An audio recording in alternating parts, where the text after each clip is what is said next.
ওমা ইউগনি আনহু মালুহু ইদা তারাদ্দা, এবং তার সম্পদ তার কোনো কাজে আসবে না যখন সে ধ্বংস হয়ে যায়। নাউজুবিল্লাহ বলেন।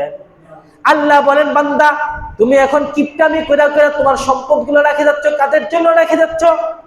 তোমার সম্পদ যেখানে ব্যয় করা দরকার তুমি ওইখানে ব্যয় করো না, তুমি কাউকে সহযোগিতা করো না। তোমার দরবারের মধ্যে যখন নাকি কোনো ভিক্ষুক আসে, কোনো অসহায় মানুষ আছে, তুমি তাকে দূর করে তাড়ায় দাও। সমাজে এরকম আসেনি?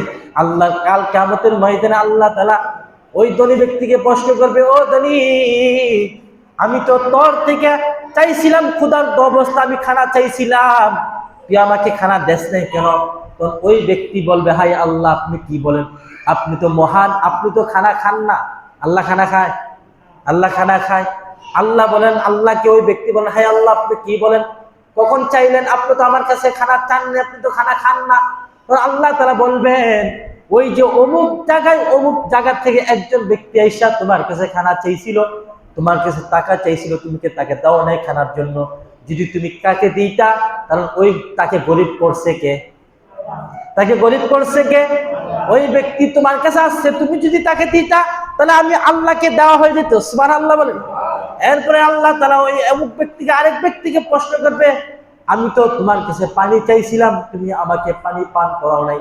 আল্লাহ, আপনি কি বলতেছেন? আপনি তো মহান, আপনি তো এগুলো থেকে মুখাফেক্ষী নয়, আপনি তো এগুলো থেকে বিরত থাকেন, আপনি তো পানি পান করেন না।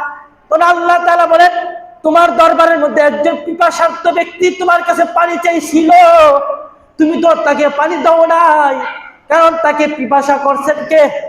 আল্লাহ। তুমি যদি তাকে পানি পান করাইতা তাহলে আমার অন্তরটা ঠান্ডা হয়ে যেত, আমি এখন তোমাকে জান্নাতের শরবত খাওয়াইতাম। ও বান্দা, আমি তোমার কাছে কাপড় চাইছিলাম, তুমি আমাকে কাপড় দাও নাই। তখন ওই ব্যক্তি বলবে, হায় আল্লাহ, আপনি কি বলতেছেন? আপনি তো কাপড় পরেন না।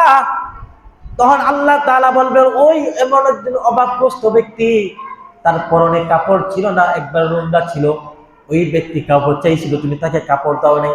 তুমি যদি তাকে কাপড় দিয়ে দিতা তাহলে আমি আল্লাহ তোমাকে জান্নাতের কাপড় পরাইতাম। আল্লাহ তাআলা বলেন, ওমা ইউগনি আনহু মালুহু ইদা তারাদ্দা। ও বান্দা, তুমি যখন ধ্বংস হয়ে যাবা, তুমি যখন মরে যাবা, তোমার ধন সম্পদ কোনো কাজে আসবে না। আসবেনি? কাজে আসবে।